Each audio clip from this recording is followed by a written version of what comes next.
shall call this meeting to order. Please stand for the Pledge of Allegiance. I Pledge allegiance to the flag of the United States of America and to the republic for which it stands, one nation, under God, indivisible, with liberty and justice for all.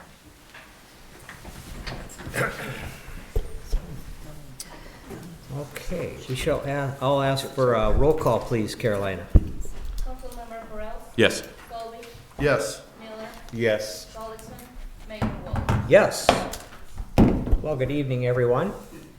And once again, we will start our meeting tonight with the Mayor Waller's quote for the day.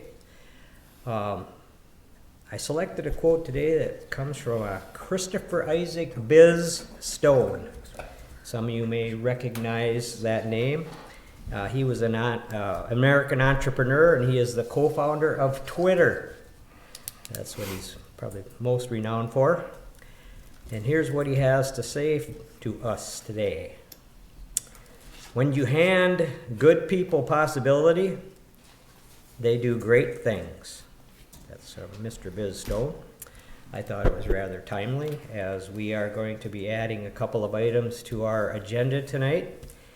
One of them is, well, before we get to that, I'll have to ask, well, we'll just move right down then to the approval of the agenda. We do have two items we're going to need to add before I entertain a motion to approve. We'll add item C, which is an employment contract for Zoe Johnson. That'll be under C, under ordinances and resolutions.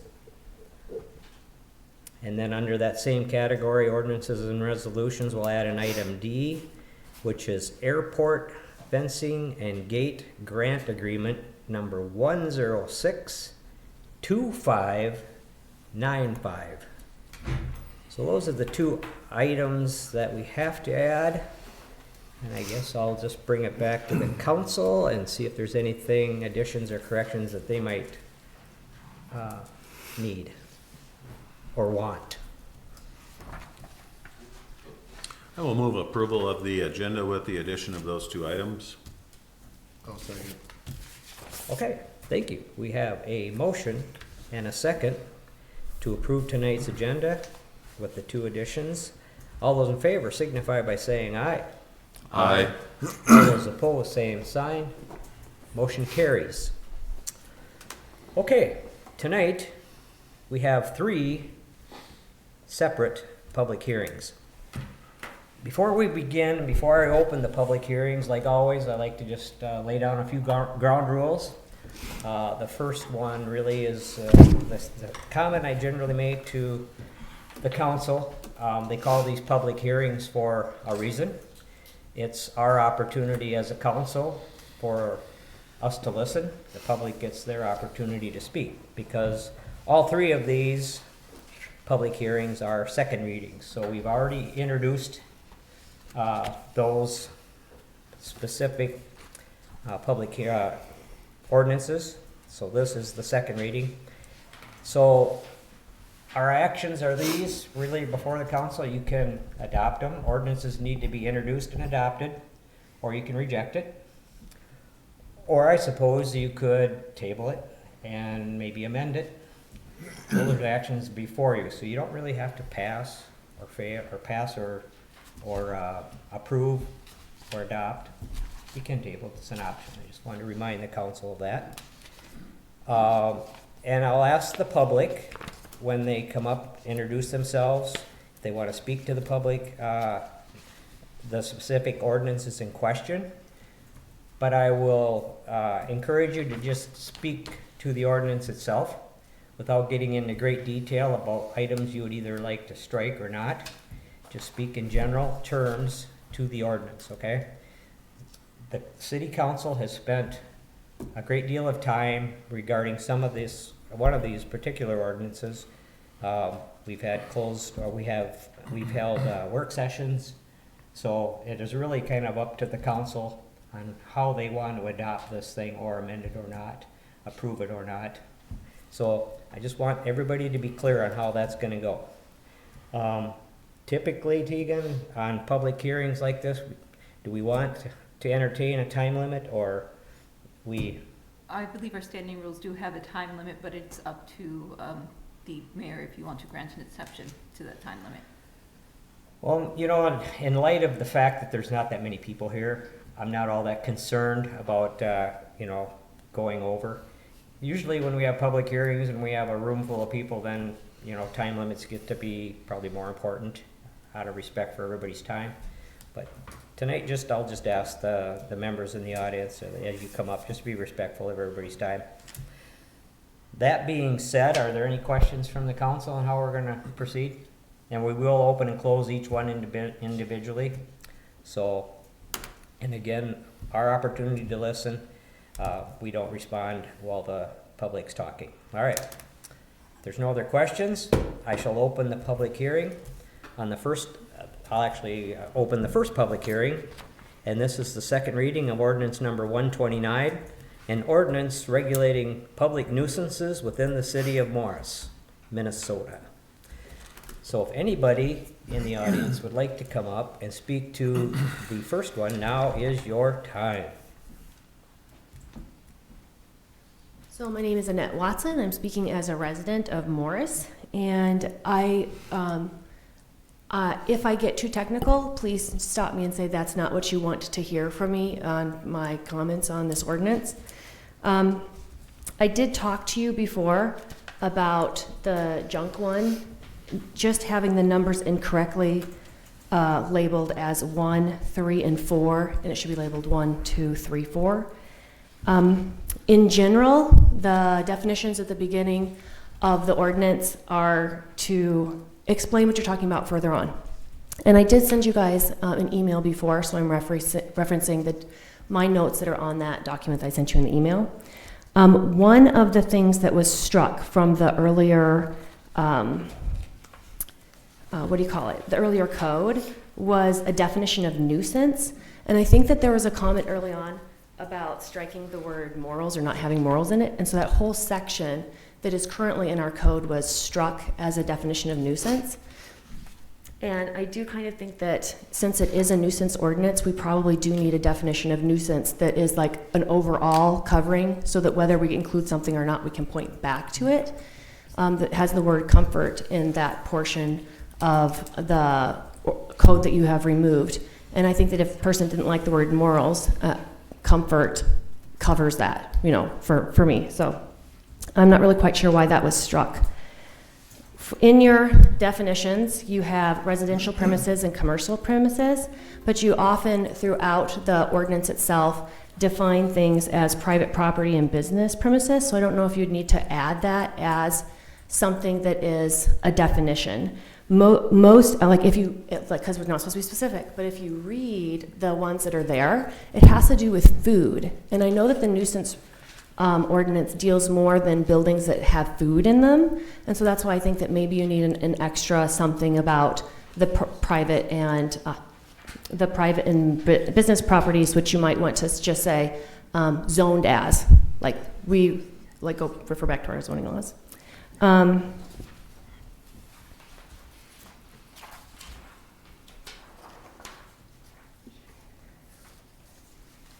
On one of the pages, or throughout, you'll see underlines where it is, again, not using the terms that are on the definition, but varying in between them. And I've talked to you guys before about it being very wordy, because we had a shorter in-page length. I think it was 4 pages to 11 pages of what this code is being changed from. But I really like subdivision 4. The last one, it says all other conditions or things that are likely to cause injury or person or property of another, is a really good synopsis, because, and we're going to do the cover-all statement. We talked before, Kim Gullickson was talking before about the 100 feet back when you're parking like an ice house. I particularly have an issue about an ice house. I have seen, I don't own one, but I've seen people park their ice houses nearer to the road or on the beginning of their sidewalk. And I think 100 feet back is, quite far into their property. So I was wondering if maybe there could be a discussion on changing that 100 feet to to like half it to 50 or somewhere closer because people might not have that much yard to push back. That's subdivision 5, B, unlawful parking and storage.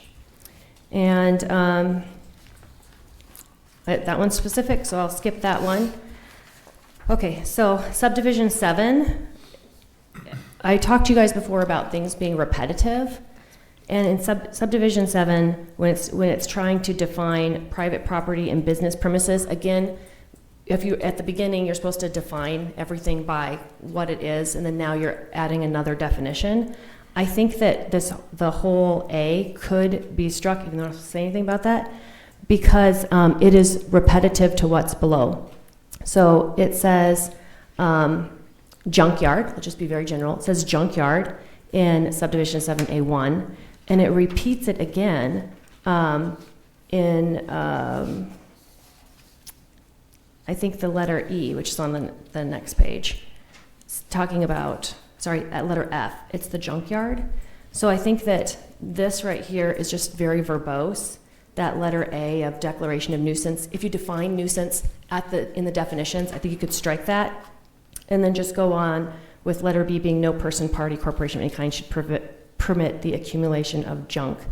And you can look at my email if you want to see what specifically I'm suggesting.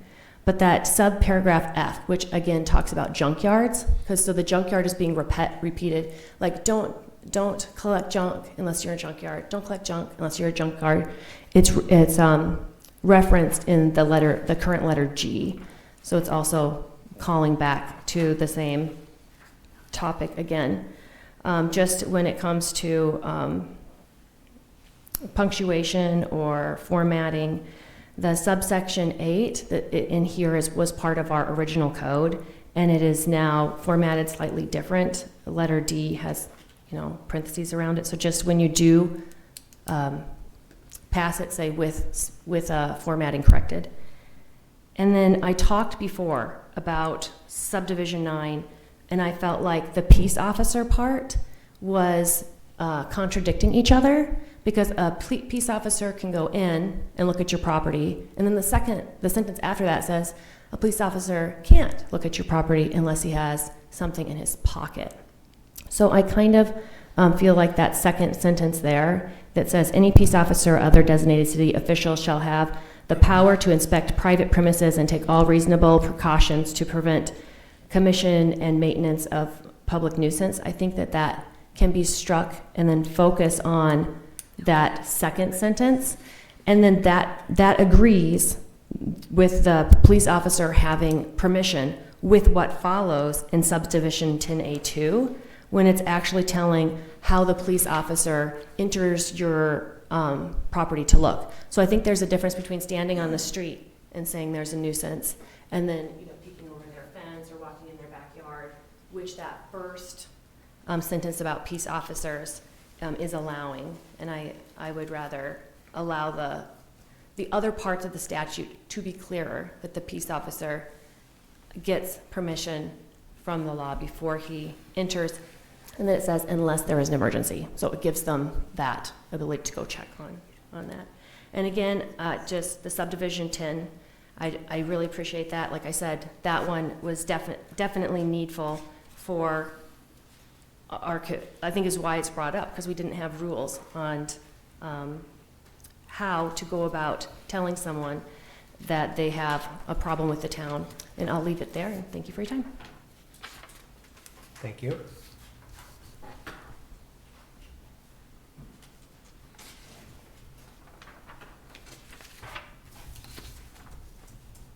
James Stoker, Morris resident. You have my email, which explains very clearly that, for instance, the effective date cannot be immediate under the charter. It has to be at least 30 days after publication in the newspaper of the law or of a suitable description of the law. Second, also, is that passage of the ordinance cannot legally occur under the charter, because the charter requires a properly noticed public hearing in advance. And this, you can hold a public hearing whenever you like, but if it's not properly noticed, it isn't suitable for passage of the law. So I would argue that the law cannot be passed tonight because the hearing was not properly noticed in the newspaper as required clearly and as I outlined in my email. So that's an issue tonight. That's actually an issue with all 3 hearings tonight. So none of them were properly noticed. First thing that we did is we sent notice that the newspaper published these ordinances. Okay, would anybody else like to speak to the second reading of ordinance number 129? Ordinance regulating public nuisances within the city of Morris, Minnesota. Hearing none, bring it back to the council if you would like to speak to take action on this particular ordinance. I'll entertain that. Close the public hearing. Pardon? Close the public hearing. Yes, we have to close the public hearing. If there are no other comments, okay, I will close the public hearing. Now we can bring it back to the council and have some discussion. So just as a note, we're talking as we're listening, under subdivision 2, section B, there is a numbering issue that we can correct by just changing those numbers. So it should be 1, 2, and 3.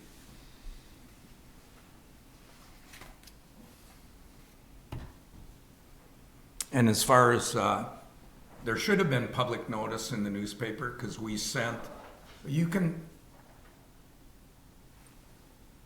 not going to sit and argue with you.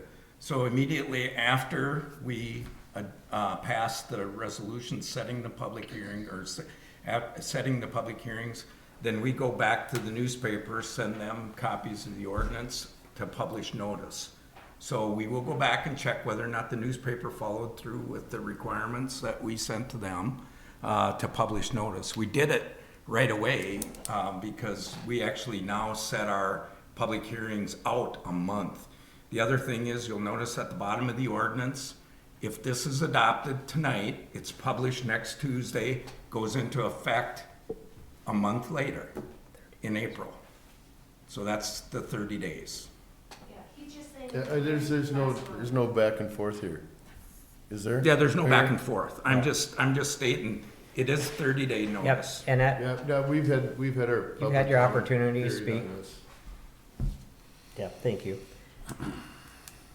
And you know, if there's any, there is no, I hope there's no confusion, because when, we all know that ordinances need to be introduced. We are not obligated to read the entire ordinance, right? We just introduce it. We state the ordinance that needs, I don't have to read, we're not obligated to read the entire ordinance in its entirety. We introduce it, and then we have the second reading, which we are doing tonight.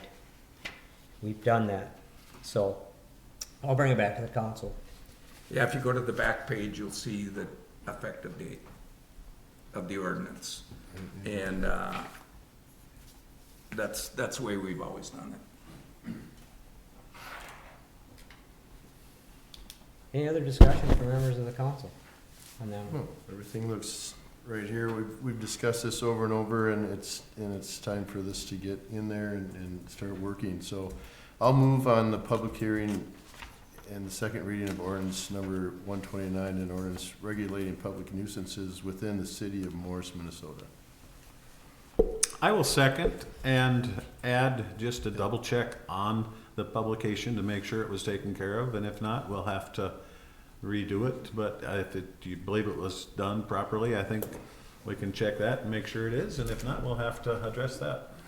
And not to interrupt the council, but just for clarification, are you moving to pass with the amendments on page 2 of changing the numbers under 2B to 1, 2, and 3 instead of 1, 3, and 4? Yes. Yes, I am. Just making sure it's on the record. Yeah, okay. Yes. And that's really the only changes that we're gonna be making, so, if I understand it correctly. All right, any further discussion? Hearing none, we have a motion and a second. I will ask for a roll call vote on that resolution, or on that, adopting I'll read that again. Adopting the second reading of ordinance number 129. It's an ordinance regulating the public nuisance within the city of Morris, Minnesota. I'll just ask for a roll call vote on that, please. Councilmember Solly? Yes. Corrals? Yes. Golison? Miller? Yes. Mayor Wolf? Yes. Okay, we shall move on to the second item, public hearing tonight. And that is the second reading of ordinance number 131. Ordinance amending the zoning map of the city of Morris pertaining to railroad tracks and railroad spur tracks.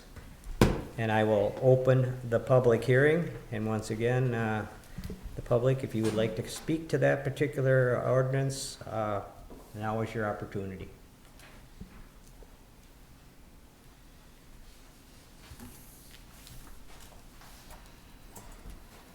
James Stoker, again, Morris resident. You have before me the email from me, but you also have the email from the DNR, and they make it very clear that they don't really support this at all. And I think that that is important to note. But then the other thing which I pointed out is neither this hearing nor the hearing in the Planning Commission were noticed in the newspaper at all. I never saw a notice. And as far as I'm concerned, it needs to be clear that each of the council members and the mayor have sworn in their oath that they will uphold the Morris City Charter. So if you're going to pass laws without having the proper hearing process, without proper notice, then you're not following the charter.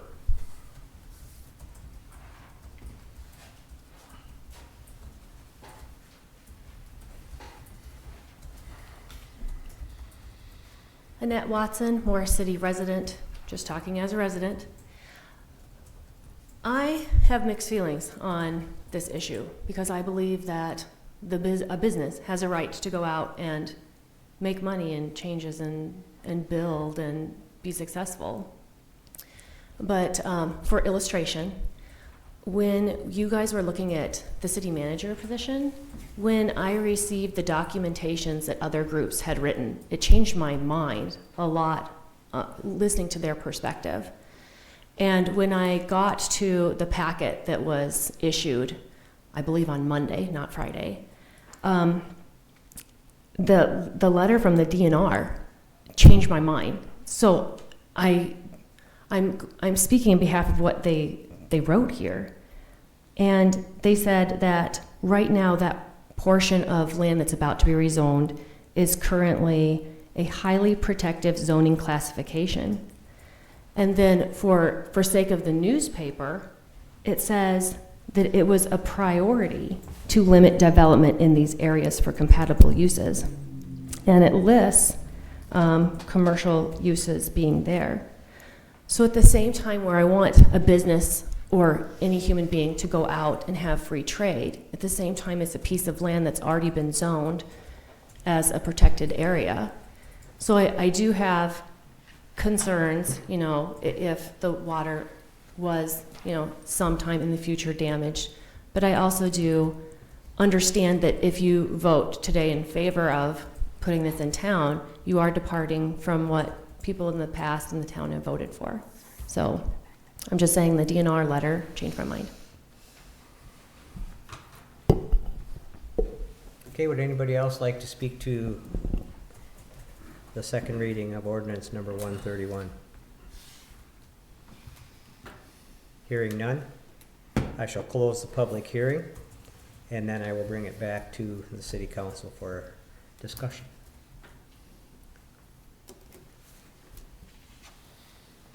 I guess I can start out the conversation.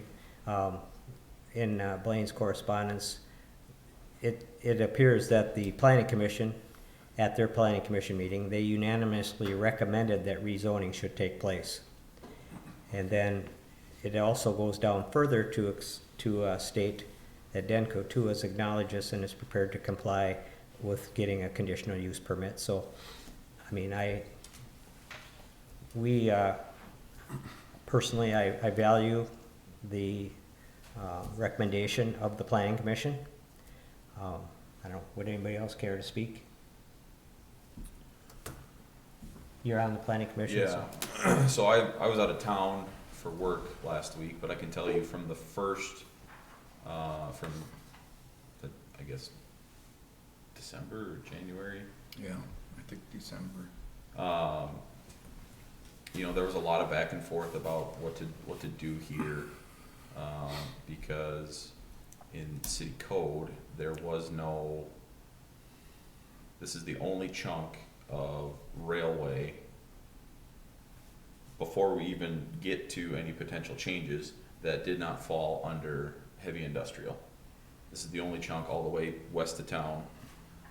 And so part of the discussion around that was because of that and the zones that it was in, it did not fall within any other, trying to figure out what to do and what that looked like. And the planning commission at that point said, well, changing this to fit within the rest of our railway makes the most sense from a zoning standpoint. Then there's no, and because Denko is in heavy industrial and abuts with this segment, there is no spot zoning, which is also something very dramatic that the planning commission has to consider. I can't speak to last week how that went or what was discussed there, but I can tell you that December or January, whenever that was brought up initially, I can tell you that most of, if not all of planning commission was in favor of modifying the zoning, or at least that's the way it seemed at the time, I should say. I can't necessarily make that's an assumption on my part. You know, that's speculation, so I can't necessarily say 100%. In my mind, this makes the most sense to get our zoning, and I understand modifications to M2 and what that all entails, but in my mind, this makes the most sense getting the rest of, having this fall within the similar zoning specification as the rest of what we would consider railway or rail spurs in town. And it will remain a municipal conservancy, because we're not changing that at all, correct? Well, this piece of land that's This piece will identified, be- so that has changed from municipal conservancy to I2 heavy industrial. There we go, okay. So that you can put the rail spurs in, and And that's you know, what's before us, right? Right. Okay. And, All right. you know, just a few comments. It's no surprise that DNR doesn't want it changed. We know what happens with DNR in Minnesota. We're probably one of the most heavily regulated states in the country when it comes to water and protecting water and all that stuff, which we all know and understand we want to protect too. And in talking with the DNR, because we did get a email from the DNR, but I did talk to the DNR rep that watches over this stuff to get some clarifications. We learned a couple things from the last time you were in the planning commission meeting.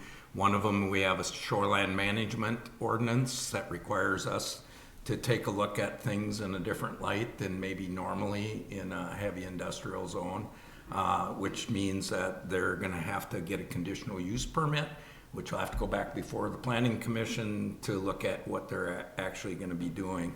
But you are allowed within that shoreline management to rezone the property. You are allowed to do certain things within there. Heavy industrial is allowed within that area. And so we're just basically checking all the boxes that we have to check. And in this case, you know, the little wetland that's just to the north, this would be, it's actually upside down, but to the north, is in the floodplain, but they're not gonna be touching it. Lake Crystal is in the floodplain, but they're not gonna be touching it, and they will meet all the rules and regulations, and when the time comes for the conditional use permit, DNR will get notice of that, and so it just seems like, the fact is you have an ethanol plant there, and ironically, it's better for the environment to ship ethanol by rail than truck. Because you're gonna, I think you guys said you're gonna eliminate like 1,000 truckloads of ethanol Yeah, it could be up to 2,000. going over the highways. So that is a positive thing with this, so. Well, I guess my position really, it kind of, my guiding, the thing that guides my decisions really, it has been since I got on city council, is anytime we have an opportunity to work with a business and help them grow, that's a positive for our community. And I'm looking at this, and that's what's guiding, that's what's speaking to me. I think we need to work and try to make things as efficient as we can for our businesses and ensure that they have continued success. We're not gonna change the use of this area. It's gonna remain corn storage other than the addition of a track spur to add in additional rail car storage. So we're not changing the use. It's gonna continue as it's been used, other than we're gonna add a rail spur in there with potentially down the road a bit more. But yeah, I think it's a nice fit, and it's not changing the major layout of Lake Crystal or the lake at all. I don't think.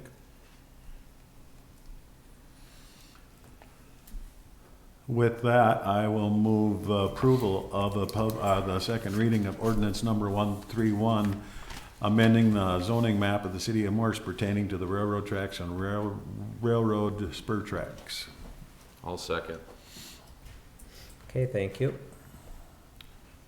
We have a motion and a second to approve the ordinance number 131, an ordinance amending the zoning map of the city of Morris pertaining to railroad tracks and railroad spur tracks.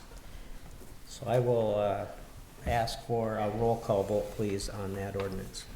Councilmember Miller, Yes. Culbertson, Morel, Yes. Solomon, Yes. Yes. Okay. The last public hearing before us is a public hearing and second reading of ordinance number 132. It's an ordinance amending various city code sections pertaining to boards and commissions. And I guess at this time then, what we'll do is I will open the public hearing. And then once again, if anybody from the audience would like to speak to this, now is your time. So, Annette Watson, resident of Morris, speaking as a resident of Morris. I think there's a lot of great changes in here, and I went back and read Minnesota statute about the 3 years and stuff, and a lot of it really is just codifying what we're supposed to be doing anyway, only putting it in our city code. I like just like with the nuisance law, I like it to be as open as possible, the law to be as open as possible and not as hard as possible. So I'm just going to talk about the, not the tree guard, but the city forester position. Right now, it reads in our city code, the position of a city forester is hereby established. The council may, in its sole discretion, assign the duties of city forester to the public works director. And I consider that very open. So you could today, without changing it, just say, Russ is going to be the city forester, and we just made that decision because it already lies in your sole discretion. However, I do understand what Blaine is saying, that he wants that person to require certification. So my suggestion to you is in the city forester, which is listed on, underneath it, establishment and duties right now, that all you do is change certification, adding that in as a point B, saying the city forester shall attend school and be certified. So that if you, at your sole discretion right now, could choose, you know, the public works director to be the city forester, you already have that in your power. Then if some other day you want to make it a totally separate position or someone else is holding it, you don't have to go back and change the charter. So that is my suggestion. Again, establishment is already there, duties are already there, or in agreement with what Blaine has written, but just add the letter B, certification, and just say he shall attend school and be certified, which is Blaine's wording. Thank you. Thank you.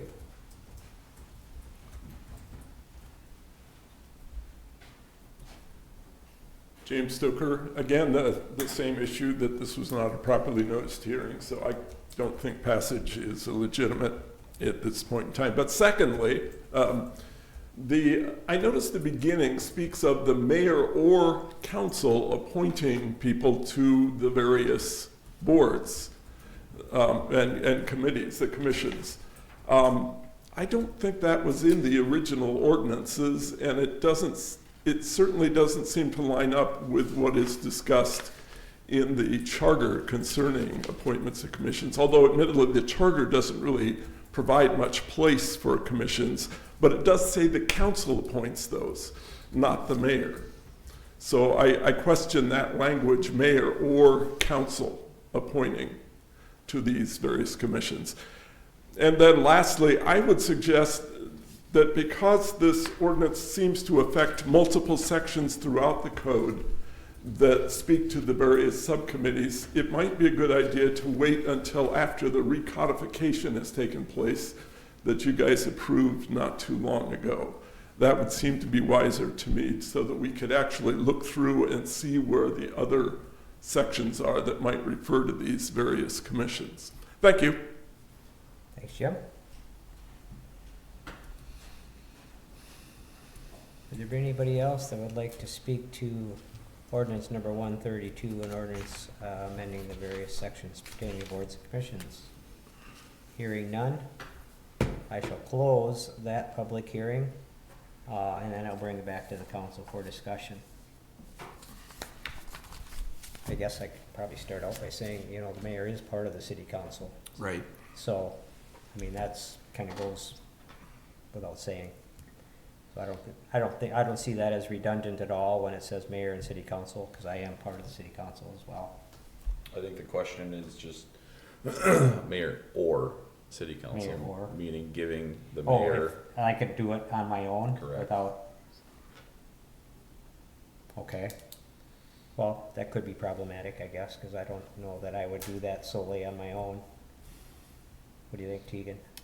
I mean, it depends on how much power you wish to give the mayor, basically. As it reads now, yes, I would agree that as it reads, you can make the appointment, or the city council can make the appointment, unless the particular division about that, in the city ordinances about that board said something different, because it does have that preliminary language. So if you want to make it so that only the board, or so that the mayor with the advice and consent of the board, it's up to you, but I would advise that you change that if you don't want it to be either or. Yeah, I don't know. With the mayor with the council?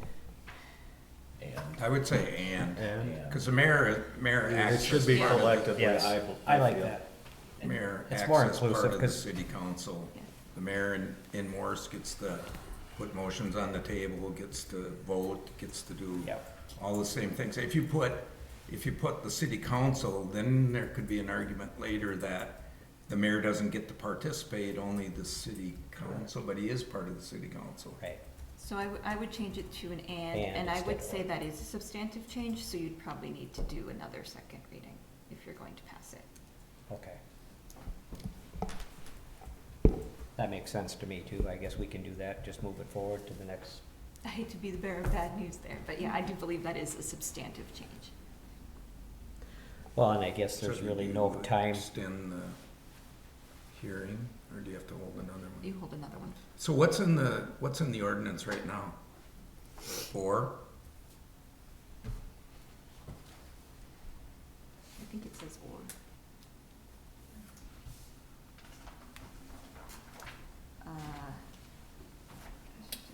Be made by unless the mayor or the council. I would just leave it.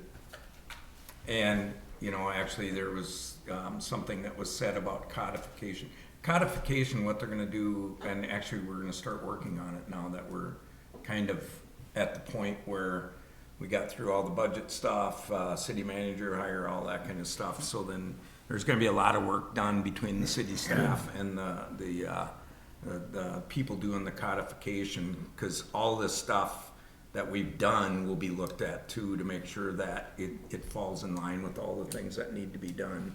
And I will say there is a built-in safeguard in there, because it says all appointments authorized by ordinance or resolution, and obviously the mayor cannot do that on his own. Right. So it does, the way that it will function would not change. Right. So I 'Cause- take back my previous opinion. 'cause- It's not actually a substantive change then, it's Yeah, just a 'cause correction for clarification. You vote on the appointments. Correct. All of them. Nobody just gets to say, this is somebody that's gonna be on the board. Oh, But- yeah. But that is something that we can note, and they can take a look, because they'll take a look at everything that we have and see if it's in line with what the statutes are, see if it's in line with, you know, what should be done. Yeah. But that's what I would say, because, you know, we've been trying to get this put into place with all the other changes to make sure that they're put in place, and I would just add, you know, cause there's talk about the city forester, we do not want the ability for somebody outside the city staff to be the city forester, cause that's the whole reason why it was brought up before, is to have an outside person that's maybe qualified become the city forester. The public works director should always be the city forester, and that should be a requirement, that they either have the certifications or they get the certifications. You know, because that's the way it's always been. So, yes, for clarity for the record, I think you could change it to an and, since that's just clarifying the actual meaning when I read it in light of all of the rest of the paragraph there. And still adopt And it. still adopt it, because I don't think that's a substantive change, since it doesn't change how the actual practical effect would be. Okay, that makes sense. You're talking about the mayor and Yes. that part, Yep. yeah. And the Yes. forester comment, I fully support Blaine's comments on that. Just makes perfect sense to have the Public Works Director act as the forester. And it states in subdivision 3 that he will be certified. It is in there already, so. All right. So any further discussion on ordinance number 132? I will move on the second reading of ordinance number 132, an ordinance amending various city code sections pertaining to boards and commissions. With the change With. to and. Correct. Or to and, okay. All right, I will second. all right, thank you. We have a motion and a second approving ordinance number 132, an ordinance amending various city code sections pertaining to boards and commissions. Once again, I'll ask for roll call vote on that ordinance, please. Councilmember Donaldson, Miller, Yes. Selby, Yes. Morel, Yes. Mayor Wallner. Yes. Okay. We shall move on. Reading and approval of our regular meeting minutes from February 10th, 2026. And these would be our regular meeting minutes. I'll move approval of the regular meeting minutes from 2/10/26. I'll second. All right, thank you. We have a motion and a second to approve our February 10th, 2026 regular meeting minutes. All those in favor signify by saying aye. Aye. All those opposed, same sign. Motion carries. And then we have our same version of those, but it's a condensed version from February 10th, 2026. I will move approval of the condensed minutes from February 10 of 2026 meeting. I will second. All those in favor signify by saying aye. Aye. All those opposed, same sign. Motion carries. All right, we shall move on to our consent agenda, which tonight consists of the audit of city bills, our gambling reports, application for exempt permit, SCMC Inc., Courage Cottage, application for exempt permit, SCMC Inc., Palm de Terre Golf Club. Item E, pay estimate number 4, Joe Riley Construction for the Morris Street and utility improvements. And item F, the January 21st, 2026 tree board minutes. And I will move approval of the items on the consent agenda. I'll second. All right, thank you. We have a motion and a second. I will bring it back to the city council for any discussion, any of the items. Item 4 to American Legal Publishing, single lump sum or Yeah, I believe you guys approved the codification. correct? Up to 15,000. Okay. So this is majority, unless there's some unforeseen expenses, my understanding. Yeah, that's really the reason I wanted to double check, was because it was less than what we approved.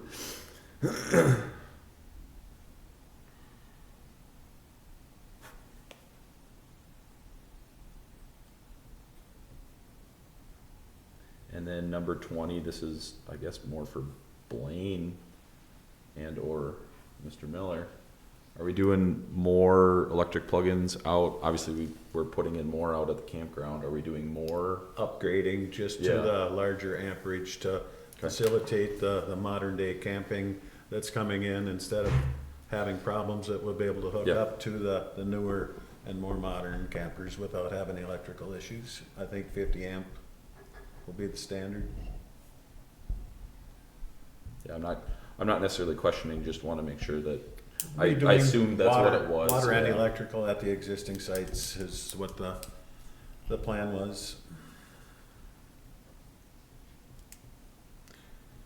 I just, maybe Zach can answer this, but I was reading through the tree board minutes and, maybe catch me up on this billboard thing with Timmerman. What's going on there? Are we gonna plant smaller varieties or? So, out past Superior on the highway, where, what's the new building out there? What's that called? Seal Coat? Yeah. Yeah. So there's right by the addition out there. He has a sign out there, a couple of billboards, and he's looking at potentially replacing them with new and updated. And he questioned, when you drive by, there's a couple of trees in the ditch there that could potentially block view. And part of that, they talked about it in January, and they also talked it in December or November. So Sue spoke with Terry on that. Part of the thing with this also is that it's not, the city planted the trees, but it's not city trees. Like, it's not owned by the city because it's MnDOT right of way, if I remember correctly. So just talking about that, and they were intentionally selected to be shorter. Okay. So that's what's going on there. Okay. From the sounds of it, he was, from the way Sue made it sound, he was okay with the decision there, and just wanted to have some guidance there on All right, if they need to be taken down, or who to talk to, or whatever that yeah, whatever that was. thanks for filling in the blanks. I was just reading through it and I couldn't quite wrap myself around what was going on there, so thank you. Any other discussion on the items on the consent agenda?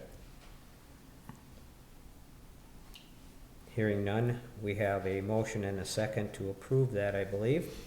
So I guess we'll just ask for a voice vote on that, please. All those in favor signify by saying aye. Aye. All those opposed, same sign. Motion carries. All right, we shall move on to petitions, requests, and communications. The first item up, item A, is appointments to the library board. And we have two, Kylie Rodermill and John Littmer are the two appointments that Ann has made us aware of. I think I don't know if I know Kylie at all, but I do know John Littmer. I guess I can move approval of the appointments of those two individuals to the library board. And with a thank you to both of those for volunteering to be on those boards, I will second. Okay, thank you. All right, we have a motion and a second to appoint Kylie Rodermill and John Littmer to the library board. All those in favor signify by saying aye. Aye. All those opposed, same sign. Motion carries. Okay, the next item before us is Arbor Month Proclamation 2026, and this, of course, is a annual thing that we do. It's the Arbor Month Proclamation. The mayor, actually on this, I'll just read this brief little bit. May 2026, as I, Kevin Wohlers, Mayor of the City of Morris, do hereby proclaim May 2026 as Arbor Month in the City of Morris, and urge all citizens to help care for our trees and to try to plant at least one tree in 2026 and beautify our city, improve our environment, and promote the well-being of present and future generations. So it is hereby declared.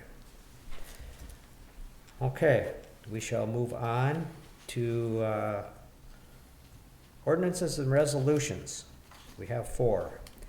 The first one before us is a resolution approving an engineering services proposal for SRE at the municipal airport. And I'll probably ask Blaine if you want to speak to that, please. Yeah, so this is, actually, we had an airport meeting today where we're talking about all the projects that are happening, and we had another one that came up that's gonna be on the agenda here too, that a grant was approved. But on our capital improvement plan for the airport, there's the arrival departure building. We've already got the design grant. We've applied for the actual construction grant. And then one of the next items on the list is snow removal equipment for the airport. So this would be acquiring all the equipment that you need for doing snow removal at the airport. Big loader, blower, blade, broom, all those pieces of equipment. And then that piece of equipment would stay at the airport. And then the follow-on capital improvement project after that one is a 40 by 40 shed to put the equipment in. Because they won't give you a shed if you don't have equipment, but they'll give you equipment if you don't have a shed. It's kind of the way they do it at the airport. But this one, and one of the reasons it came up right now, we haven't heard yet if we're gonna get our arrival departure building construction money, but it's makes a lot of sense that if they gave you the design money, they would probably let you build the building that you design. That just, I know how they work. And at the same time, if we get that grant, then it frees up some other money that, because every year, I don't know if you guys are aware, but we get state airport aid, and you can build up so much money. And actually, I've done this before where airports that aren't going to use their money, they either lose it or you can make a deal with them and they'll send it your way for your stuff, and it kind of goes back and forth. So all total, this equipment, they're talking about $470,000 worth of equipment. Right now, the funding percentages are 95% federal, 2.5% state, 2.5% local. So what the engineers need to do is put together this grant application, and it's $18,000 to do it. And immediately I thought that was really high, but basically what you have to do is design the plan, specifications, everything. They're gonna have to bid it out, because you can't apply for the grant unless you have a bid in hand from a company that, once they award the grant, that you just complete the deal. And that's kind of a new thing with the equipment that they've been doing, from what I understand. We didn't have to do that before. I don't think we had to do that. Well, with the Jet A truck, we had to have 2 quotes is what we had to have. But so that's what they're gonna do, is they're gonna put together the grant application, and then you're gonna see something come back with plans and specifications for the equipment that the city's gonna have to approve and authorize to bid it out. We'll have to do a closed bid because of the amount of it, and then once that's all done, then we can put in the grant. So they still have a lot of airport money around, and we've been very fortunate over the years to get a lot of things out there with very little local input. And as you know, right now, Riverview is doing some contributions for the local shares on some of the stuff, the hangar door, the Jet A truck. But this one is the next one in line. And then I guarantee you that if we get this one, then they'll be talking about doing the storage building. Well, it'd be a nice addition to our airport to have that capability. Well, and then that piece of, right now, the guys go out there with their equipment to do the airport maintenance, and then they bring it back into town. So this stuff, and more than likely they'll figure out a place to put it till the building's built. But this is gonna be designed specifically for airport maintenance, the runway. And we really can't use it for any other purpose but the airport, right? Or where we're at with that. Yeah, you're not supposed to. I'm sure there's airports that are doing that, but if they come looking for their piece of equipment that they paid for, then you better be at the airport. You know, that's just the way it works, you know, and that's the discussion I had with the guys in Public Works before, if we do, because it's not the first time we talked about trying to get a piece of equipment out at the airport. Right. You know, and if they get the right piece of equipment, it's gonna make it a lot easier to do the maintenance on the runway. Because we have a very nice runway, taxiway system out there now, and you know, they've been looking at all this stuff, very active group of people looking at this. Well, I know I talked to Russ last Thursday for a little bit, and he made the mention that, you know, we got all that snow Wednesday, and it hit later, so he quick did that, and got a call in the morning that they had more than anticipated, so had to run all the way out there. Yeah. So having that out there, where you just have to run instead of Jump. trying to take a truck from the city fleet, you know, that would be extremely useful out there as well, just from a you know, maintenance standpoint on the runway. Yep. So a few years back, when we had all of that snow, I mean, it gets to a point where you're gonna push it, Yeah. you know, or, well, The wings were pretty darn close to touching, that's right. so. Good deal. Any further discussion on that resolution? Well, I think it should be noted too that the 18,000, once the grant's approved, that's that 97% of that 18,000. That's is reimbursable. paid reimbursable by the federal government, so. Right.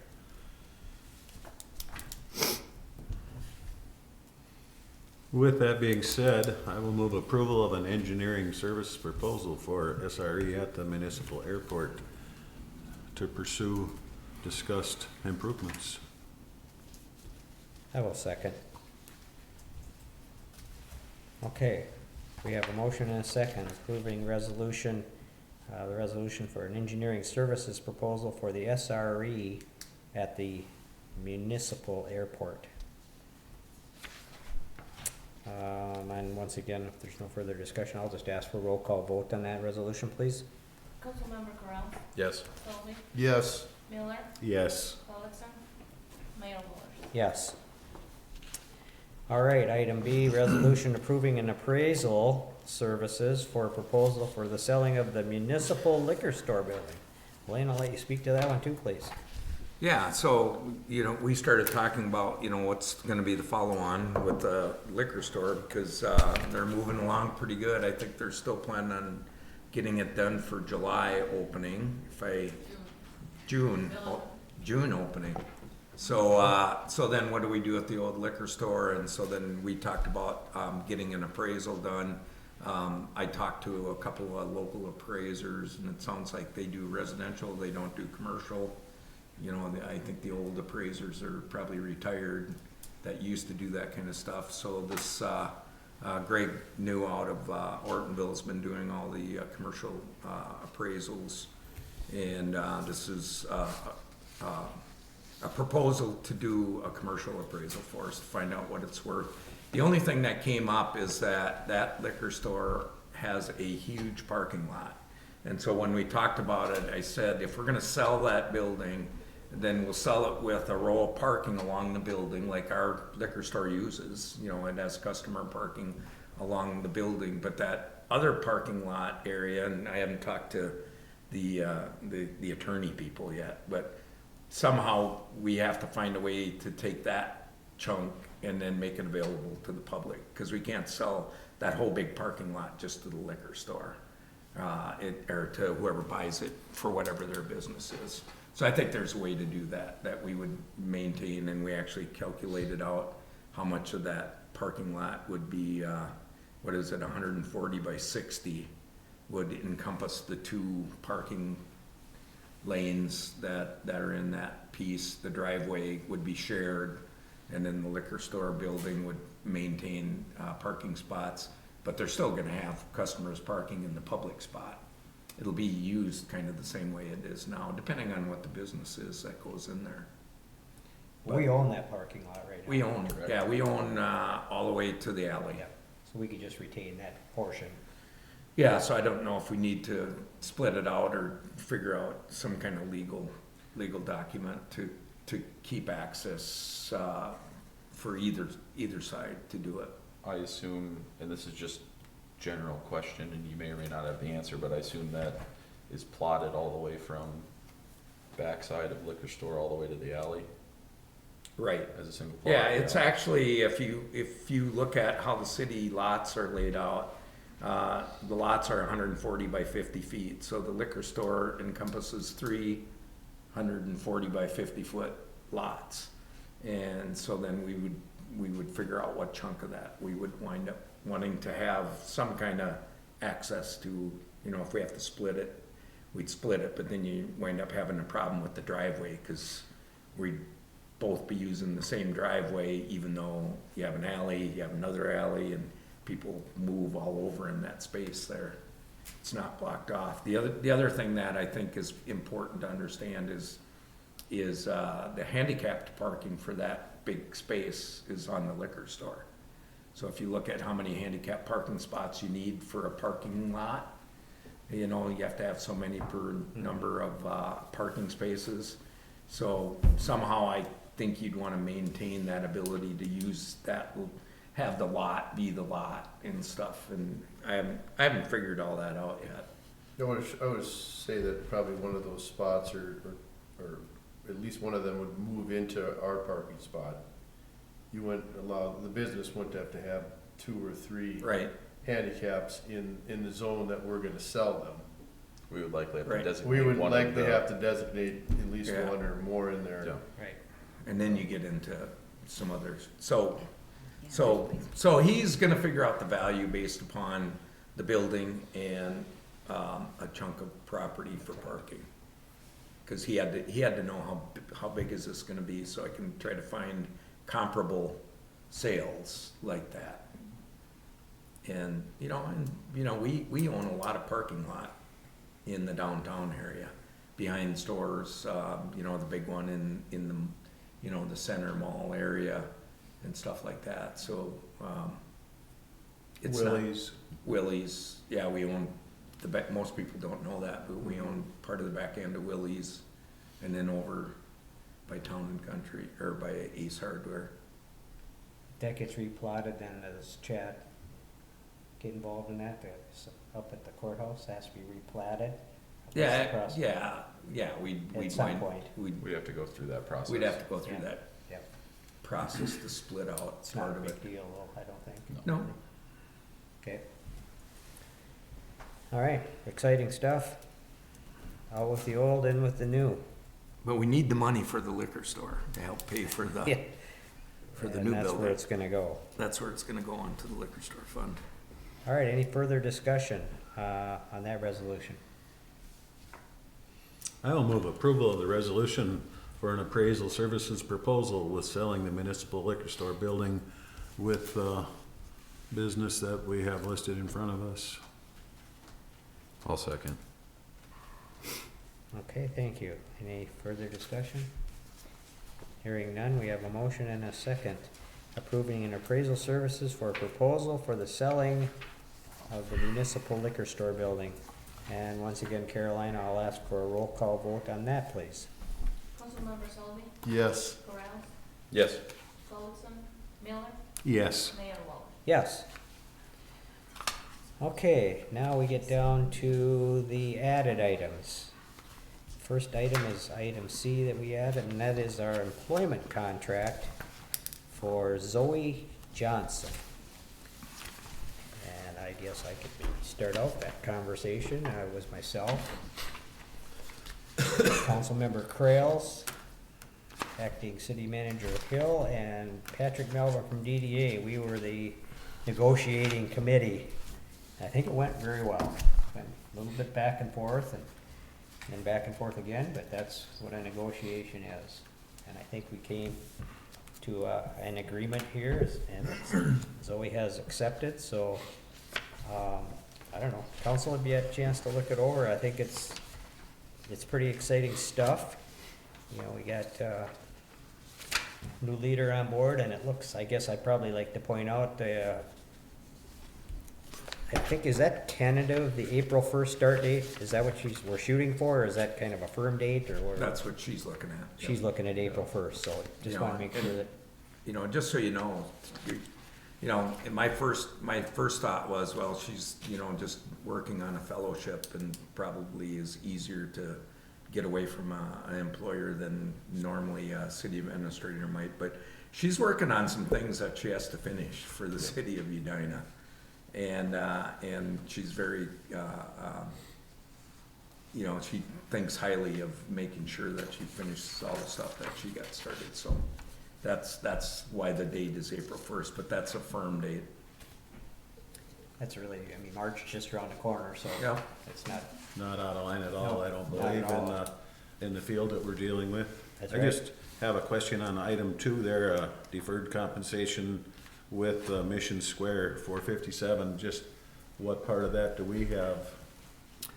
So basically what that is she's currently putting money into a 457 plan, this Mission Square plan. And so what she wants to do is, rather than just stop doing that one and starting a new one with the city, is to continue to make it'd be her money deducted from payroll to go into the 457 plan. The city doesn't put any money into it. But and I can understand that because, actually when I went to Breckenridge, they had the same plan as what I was putting into in Morris. And so when I came back, I had the same plan that I was putting in Breckenridge. So it worked out pretty good for me. But rather than start a new plan and then deal with the other one, she wants to continue using the one that and this plan is actually the International City County Managers Association 457 plan. So that's how she got into it, by her work with city government. So instead of us putting it into the one with the city, our standard plan, it'll just be the portion that we would normally put into Yeah. hers, will go into this instead. we'll set up a new account with the 457, and part of the discussion we had about that, in one, I guess one way to spin this is it's gonna create opportunities for the rest of the new hires, let's say, because once you get the account set up, say somebody else wants to, they'll have another choice. Hey, we got this plan, or we have this plan, and Okay. Yeah, and she may decide that maybe she does want to move her money into the one that we have, and actually, like I was telling Whitney, I actually moved mine out of the one that the city had. Voya is now the company that the city has, and I moved it into Edward Jones because they're local. And you can go right into the Edward Jones office and talk to them about your investments and all that kind of stuff. And I think that's a good deal for me, but that's what that is.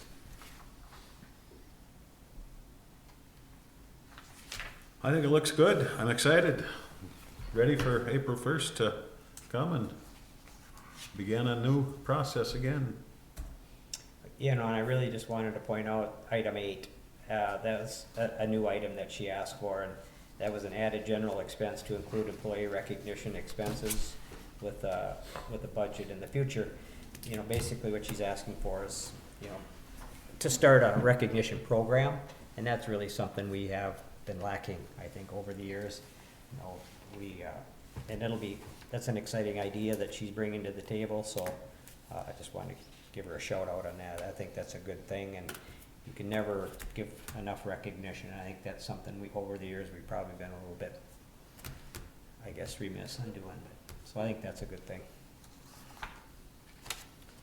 All right, any other discussion on that from members of the council? It was, I just again want to thank the council for the interview day. It was a good day. We were fortunate to have 3 very qualified candidates, and we made a choice, and now we get to embrace that choice, so it's exciting. All right. I guess I'll just move on that employment contract with Zoe Johnson. I'll second. All right, thank you. We have a motion and a second to approve the employment contract with Zoe Johnson, and once again, I'll ask for a roll call vote on that, Carolina. Councilmember Miller, Yes. Culbertson, Corrales, Yes. Selby, Yes. Mayor Wall. Yes. All right. Last item, at least on ordinances, resolutions side of things, we have a resolution approving an airport fencing and gate grant agreement, number 1062594. And once Yeah, again- so this is, Go ahead. I will say that they are turning these things around fairly quick, because we just had this in front of the city council to authorize applying for the grant, but this is to put up a gate at the airport and put up fencing so that they can try to keep people out of the areas that they're not supposed to be. We're not gonna fence all the way around the airport, but when you drive in the driveway, there's gonna be a gate there, and they're still trying to figure out exactly what that is gonna look like.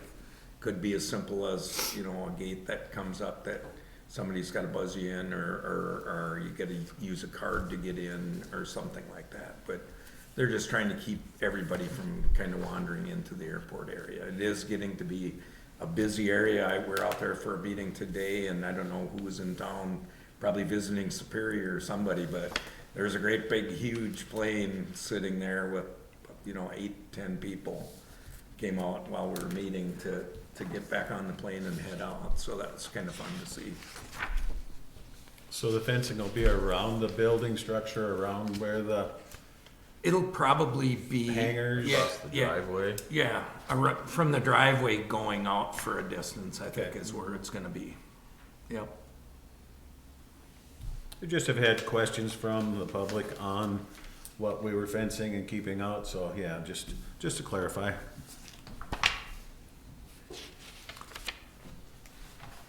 I will move approval of the resolution for the state airport fund grant agreement with Minnesota Department of Transportation, agreement number 1062594. I'll second. All right, thank you.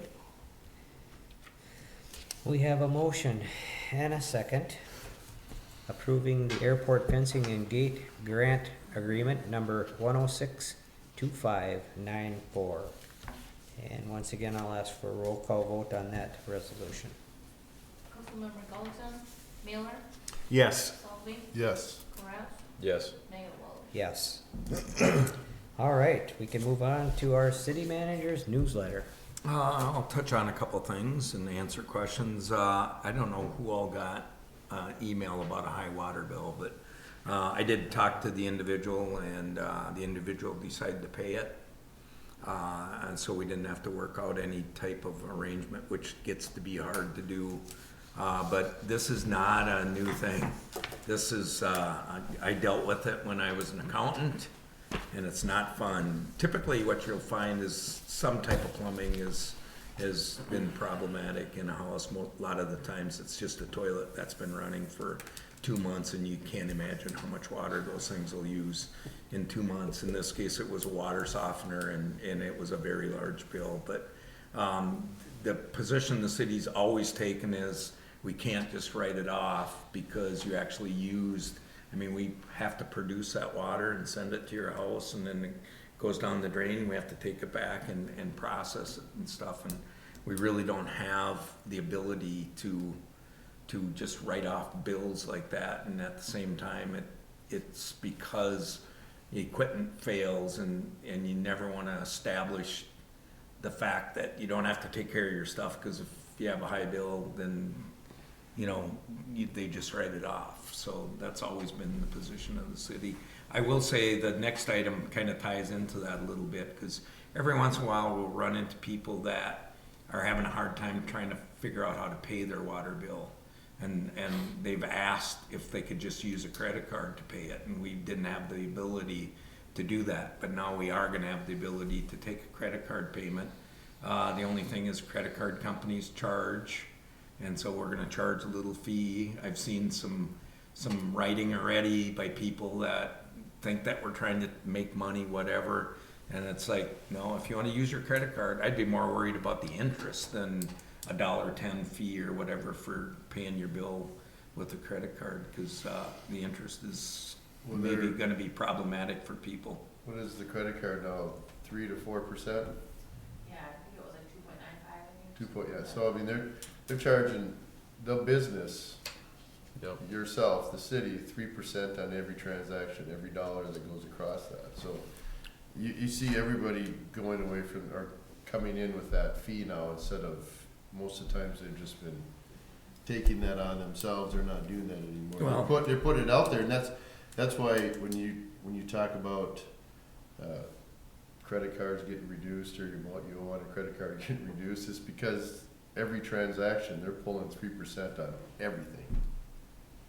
It's, it's just not on what you owe on the card or whatever, but. Right.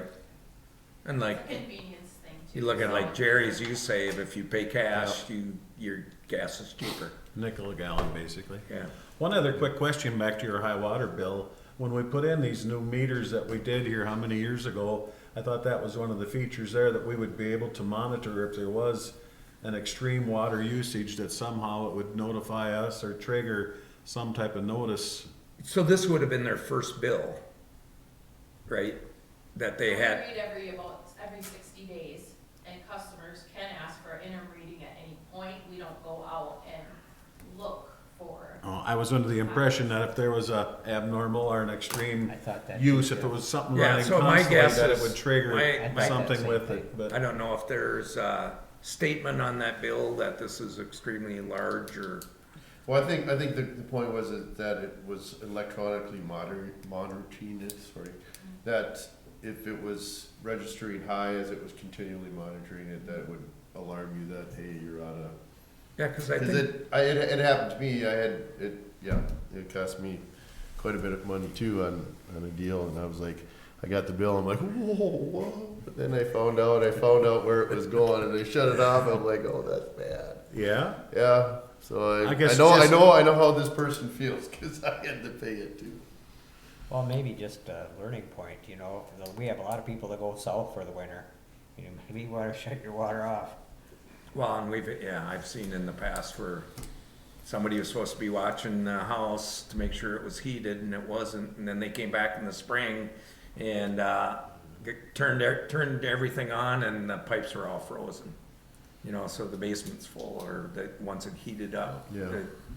Yeah, so, but I can double check on that because, and the big thing is, we don't bill every month, we bill every 2 months. And Every it other. used to be that when you got your bill, you had to write down your meter reading, Right. which means that reading is now gonna be 2 months old by the time the next bill comes out.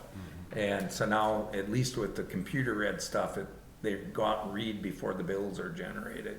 So we kinda caught up to the bill that you get is based upon the current reading, but, yeah, I can Thank check you. it, I can check on that. And then, we did get our grant award for the, F-150 pickup truck, so, Talitha's working on that to see what she can get going on that. The Chrissy Dam project, have they talked about a start date at all? I suppose it'll be, Not To yet, be but fair.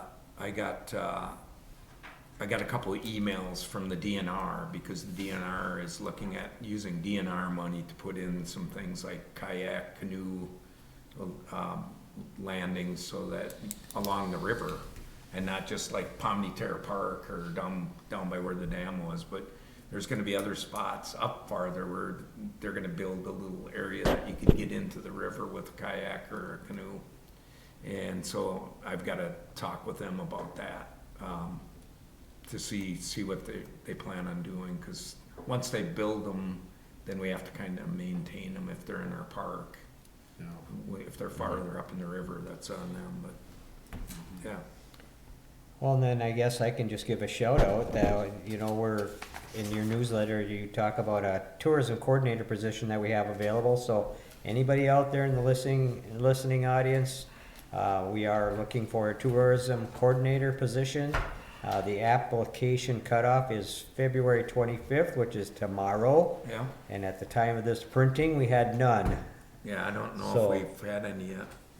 It is a part-time position. Yes. Also, Right. just if there is any interest or somebody has the time, that it is not a full-time Yep. position we're looking for, and Maybe somebody that's looking for some experience in that area, and see where it goes. Well, and I reached out to the university, because the university, they have students that are always looking for opportunities to Right. do things within their career field. So if you got somebody that's looking at going into, you know, things like marketing, stuff like that, they might be interested in doing a job like this, you know, as part of the university process. So Right. we'll see if they got any ideas out there, because that could be one. That's a really good idea. Yeah. All right, any other discussion off the city manager's newsletter? Hearing none, we shall move on to mayor and city council updates.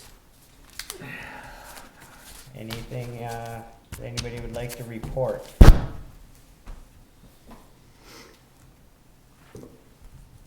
I guess I don't have a lot of my end.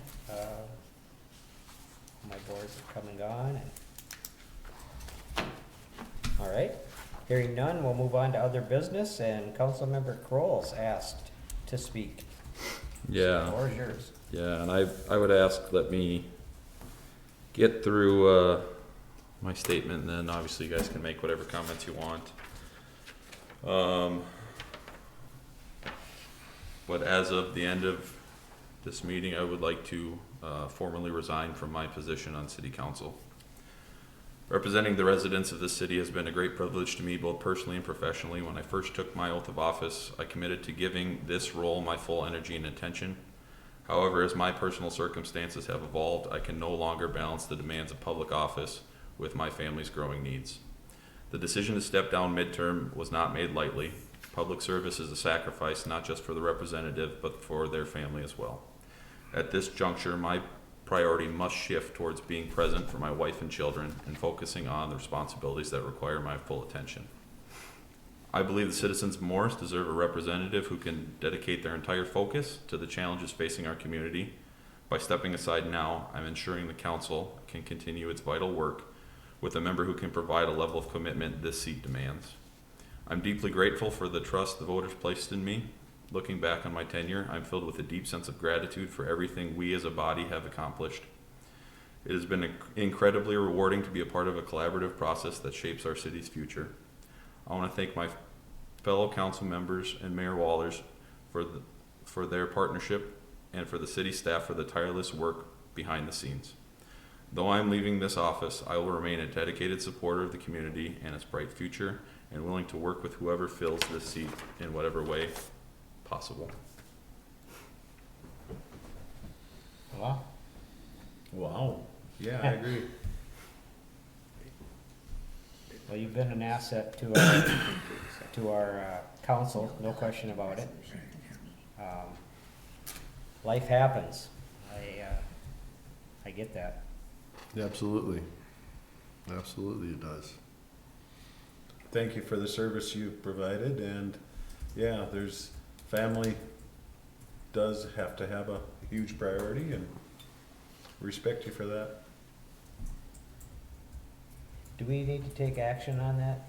No, at the next meeting, if you choose to accept the resignation, which I'm assuming you will pass a resolution accepting it, declaring a vacancy to exist, and then that vacancy will need to be filled by the council within 30 days. And if not filled within 30 days, then the mayor within 10 days after that fills it. And it will be filled for the rest of the term. So the resolution will be at the next meeting. At the And then next meeting. it'll start the 30-day timer then. Okay, so we don't have to take any action tonight. No, because you need a resolution, and obviously there isn't one pending. Right. And then we'll have to talk about that process of filling that seat, how that's gonna work. Yep. Can we enter into a negotiation with him and see if maybe? Well, I just No. want to say, you know, I've actually spent a little bit more time with Zach outside of the city council stuff, because he coaches little kids, so he's coached t-ball and coached little kid basketball with grandkids and stuff like that. Does a fantastic job doing that, and obviously you got things going on that need your time, and wished you could stay, but wish you all the best in the future, and thanks for giving us the time you gave us. Yes, thank you very much. Yeah, thanks, Zach. Appreciate it. All right.